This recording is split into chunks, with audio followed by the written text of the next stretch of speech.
Hello folks, welcome back to another It's Not Rocket Science with me, Lindsay Setchell. And today we're going to be talking about X-rays. And specifically, we're going to be looking at how good they are for following sequential data, because when we rehab horses, we need to see what's happening with those feet month after month after month. And sometimes we X-ray at even shorter intervals than that. But also how they are just one moment in time. And that's important to understand because people often send us X-rays of their horse that's a year old or even 2 years old or even longer than that, or even just a couple of weeks old. The problem is when we see an X-ray that is not up to date, as in it wasn't taken yesterday or today, within the last 24 hours, we don't know what's been happening to that horse's foot since, because they're only one moment in time. They're just a snapshot of what's happening to that horse's hoof right now. Okay, so we're going to talk specifically about one of our rehab cases called Hector. Now, Hector is being rehabbed at Gawsworth Track Livery with Bethan and Dan Thornicroft, and we are rehabbing Hector together. Take a look on screen now, about here. And you'll see Hector's X-ray.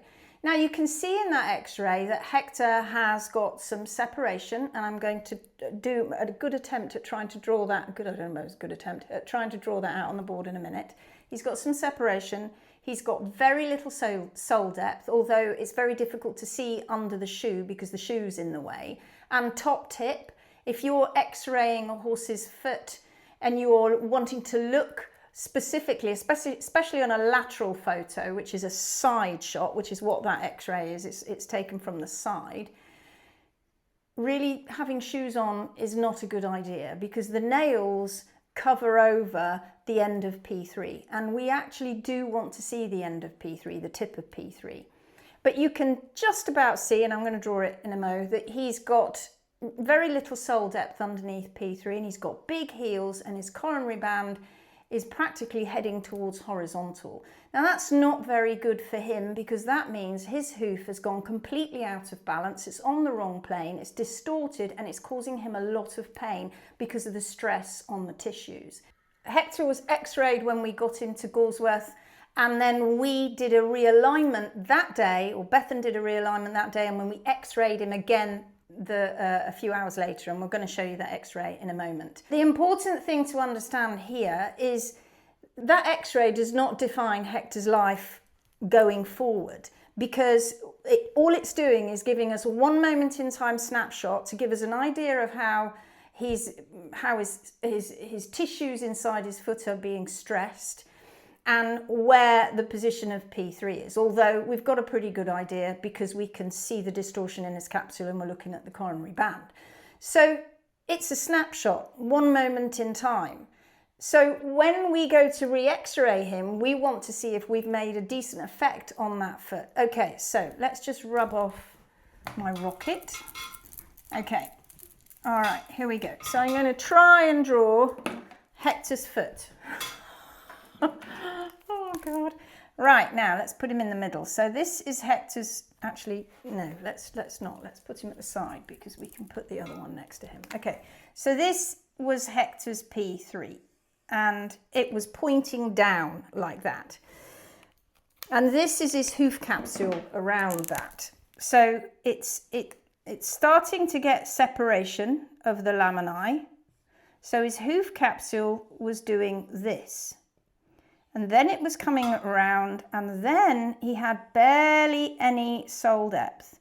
Then it came up on the heel and across his coronary band. For those of you who have been following us for quite a while, you can immediately see that this foot is well out of balance. It's on the wrong plane, it's causing stress to the laminae, and it needs to be rebalanced fast. But the problem is the people that were looking after Hector believed that his P3 was rotating because these laminae had been damaged. And they believed that the DDFT was all part of that as well. So that's a tendon that runs down the back of the leg and inserts itself into the bottom of P3. And what they believed is that because these laminae here were damaged, then that P3 didn't have any more connection to the hoof wall, and it was now rotating in the hoof capsule, and that DDFT was helping that. Well, that's not what's happening. What's happening is that foot has gone way, way, way away from what Hector had once upon a time. And Hector had this kind of foot once upon a time for a long time, probably, who knows. But this was his foot, and that was Hector's foot once upon a time. But unfortunately, he went from that to that over months, over years. Some horses waft around somewhere in between the two. If you go back and you have a look at a rocket science lesson that I did a couple of weeks ago, I talk about the cycle of how they end up getting to this point. So an X-ray was taken. We have an X-ray, and that's taken of Hector's foot. And we already know Hector is in dire straits. He's been in a stable on a deep bed following the protocol for laminitis, and he's been on a deep bed and locked in his stable and unable to move. He's got big shoes on, which are meant to be helping him support P3. But of course, none of it's working. Previous X-rays were taken of Hector, and the thing that you need to do when you're taking X-rays is you need to compare them.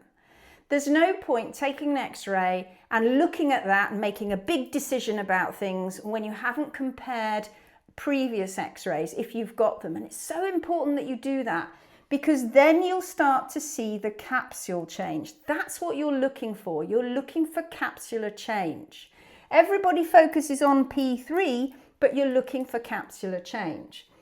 Okay, so Hector turned up with a foot like this, crippled. His back feet were not brilliant, but they weren't as bad as his front feet. Why? Well, as per usual, the front feet messed around with far more than the hind feet, and so his hind feet came good quite quickly. But now we're facing quite a rough situation for Hector, because what we need to do is we need to realign Hector. What does that mean? That means taking away this excess part of the heel that is overgrown and put him on the wrong plane.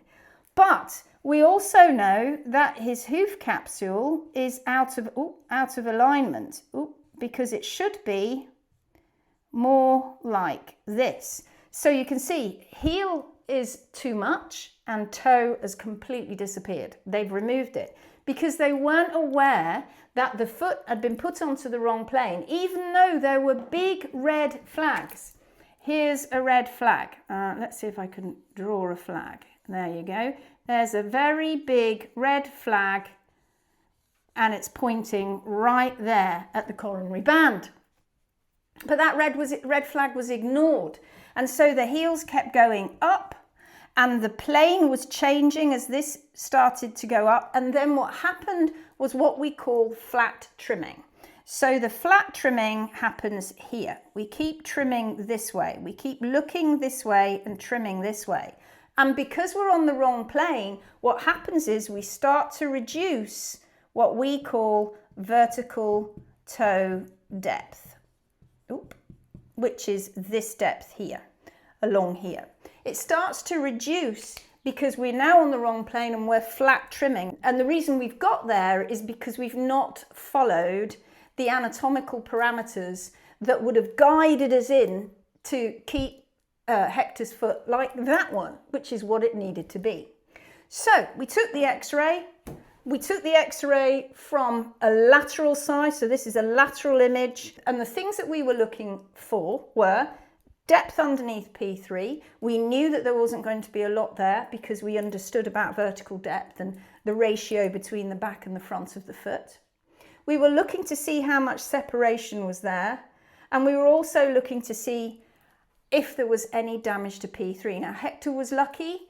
He was caught fairly early on, although you can have distortion, and no doubt he was having distortion for quite some time before it got to the point which is the tipping point, when it gets to this, which is catastrophic. and then they can't walk because now they're walking on the tip of P3. So we took the x-ray, and then the next step is to realign the foot. Now we're not realigning it to the x-ray, we are now going to pick Hector's foot up and we're going to be looking at the anatomical constants that exist in his foot, from all around his foot and underneath his foot, to guide us in to be able to trim this foot correctly to put his P3 back into a better position. So I'm going to draw Hector's foot in now. Now his P3 was still a little bit positive, but nowhere near as positive as this. Sometimes that happens on our first pass when we're doing our first trim, because the back of the foot is so distorted, sometimes we can't quite get to where we need to be on that first trim. Okay, so now the problem was he had separation of the laminae. So the moment that you start to realign P3, the toe wall starts to look different. It starts to look like it's up in the air. And then we came down, and then we found that obviously he's still not got a lot of sole depth. And that's pretty much where we got Hector to. What are the big worries here? Well, number one, he's still not got enough sole depth. What can we do about that? We can put him in boots, because this is going to grow, this sole depth. It's going to grow, and the more that we adjust the heels here, the more that we're able to put P3 in a better position, the less pressure it puts on this section here. Now this area here, you can see, that's now sort of up in the air like this was his original plane. He had a high heel, and then there he goes. And that was how his foot looked before we realigned him. And what we've done is we've taken away this section here. And according to Laminitis beliefs at the moment, we have a P3 which is, for want of a better word, detached and floating around in the hoof capsule. It kind of looks that way on an X-ray, because on an X-ray, you can't see all the internal tissues.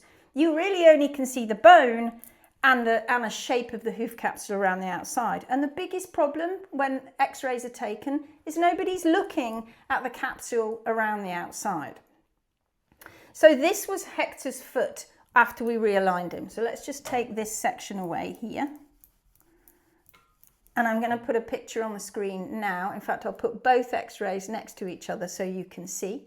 And you can see where we took his first x-ray on the same day, and then we realigned the foot, and then we took another x-ray.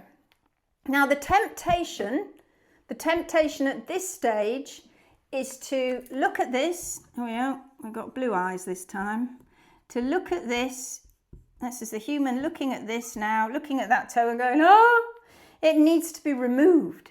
But that's the worst thing you can do at this stage, because we have to allow this to grow so that we can start to grow sole depth underneath here, because that's super, super important. And what we're looking for is we're looking for very specific things. So we're looking for P3 to remain in the same kind of position, which is removed stress on the laminae, and we're looking for this.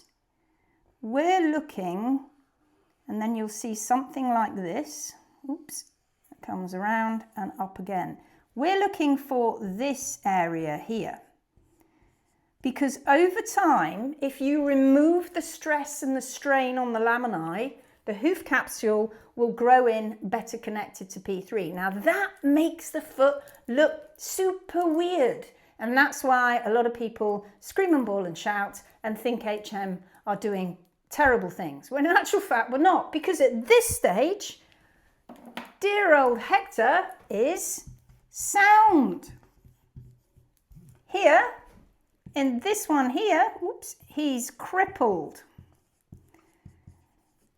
Now the thing that they'll tell you all the time is that keeping this toe here, which we're trying to get this toe wall onto the ground to provide decent feedback so that the growth rates remain uniform throughout the hoof capsule, what people will tell you is, take the toe off, because it's going to tear the laminae.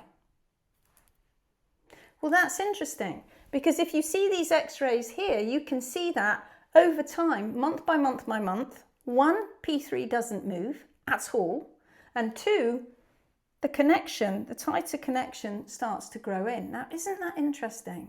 Because you've been told that when a foot gets like this, that horse, and many horses like Hector, are often put to sleep because they believe that whatever is causing that, and it's coming from inside, it's a metabolic dysregulation, that even though you can throw as many drugs at it, such as ertigliflozin, to try and control those sugar levels, which you then believe are causing these laminae to separate, you think that you can't fix it. When in actual fact, we took this foot, we realigned it in one trim, and then all we had to do was keep it there and let the foot repair and grow out. And that's the beauty of having these x-rays, because we can do them month by month by month, and we can follow the progression of these feet as they're rehabbing. And when we do that, we see P3 remains totally stable. It does not move. It remains stable. It cannot move. The only thing that will make this palmar angle increase, in other words, go up to this, is if the heels go up. There you go. High heels. Heels in a better position. The only thing that's going to make P3 penetrate and go through the sole is not because it's dropping. It's because the person who was trimming this foot had completely misread the balance. There we go. And was trimming this horse on the wrong plane, thereby thinning the area underneath P3. So x-rays are super important for us through rehab. Really, really important, in fact. We take lots of videos of the horses moving. We see how they're responding, and of course they start to improve. Now, the more that horses start to get osteonecrosis, that's the tip of P3 starting to die because it's on its tip for so long. The more that horses start to get that, the harder it is for them to rehab, to have back to complete soundness. Now, at the moment with Hector, we're nearly there. He's nearly grown out this extra distorted toe, which was this up here originally, and that's now growing out. He's nearly there. He's nearly grown it out. He's remained sound. He's bootless. He's marching around the track. Now, people would like to say that because he's on a track, clearly the reason these laminae separated was because of his diet. But think on this. That horse hadn't been on grass for quite some time. The protocol is you get them off the grass, you put them in a stable, and you put them, you feed them hay and bagged feeds so that you can get the drugs down them. Well, when he came to GTL, one of the things that we do, under veterinary supervision, I might add, is that we take the horses off these drugs because the drugs aren't going to fix this problem. The metabolism didn't start it. What happened was because he went from this balanced hoof capsule to this one over many, many months. The person trimming wasn't following the anatomical constants. That's when you start to believe that the problem is all down to diet. Everybody thinks, let's put it in here, that it's diet. But actually, it wasn't. It wasn't diet. And all you have to do is you have to start looking at x-rays, and you have to start looking at the hoof capsule. Look at the hoof capsule, look at the hoof capsule, look at the hoof capsule, and look at the hoof capsule. Stop obsessing over P3. That is articulated on its coffin joint with P2 because the heels have gone up so high. Once you can address that and you keep that foot, and I have to tell you, this isn't easy. The easiest part is the first stage, doing the realignment. After that, it's tricky because you've got to trim those horses' feet super regularly in order to keep P3 down so that the heels don't go out of control, because these heels will go super fast here. They will go super fast, and this will go very slowly because it's not getting the stimulation that it should, because it's not on the ground. So when we're rehabbing horses, it's absolutely incredibly important that we have x-rays so that we can follow the progress of these feet. And by doing that, by doing these sequential rehabs, these sequential x-rays, month by month by month, we're creating longitudinal studies, not peer-reviewed research, but longitudinal studies that show P3 is remaining stable, that the stress on the laminae has now abated, and that we can keep P3 in a good position. The horse gets sounder, the damage starts to grow out, and that horse returns back to a normal foot. But here's a warning for you. We can rehab these horses, particularly if they've got an intact P3 and they're lucky enough, like Hector, not to have had too much damage to P3. We can rehab these horses and we can bring them back to back to pretty much how they were, how they should have been. And here's a warning. That there can go straight back to this in a heartbeat, because the ground and the movement that that horse needs to self-trim, to keep himself balanced in the domestic world, is super tricky. It's not enough. There's not enough movement. And so the hoof care professional comes along. They don't understand, because they're not reading anatomical constants. They don't understand where the heel should be. They let the heel go up, and before you know it, they start to flat trim. And then they're in deep trouble. So x-rays are important. If you've got a horse that is struggling, that is unsound, take an x-ray, go and get them done. It's so important that you have an x-ray done so you can see the state of P3 inside. If it has any osteonecrosis, you know that horse has been kept in that hyperpositive position for a long time. So you have your x-ray taken, and then you get the right advice to get this foot realigned fast and keep it there. And I'm very sad and sorry for every single horse in the world that's been put down and is being put down today as I speak, with feet like this, because the people who are trimming them and the people who are looking after these horses have misunderstood the whole concept of what's going on, because they've been told that this thing here was the main culprit. And all you have to do is look at x-ray after x-ray after x-ray after x-ray. Look at the sequential x-rays and watch the hoof capsule change. Okay, I hope you enjoyed that It's Not Rocket Science lesson. I'll see you again next week. Bye.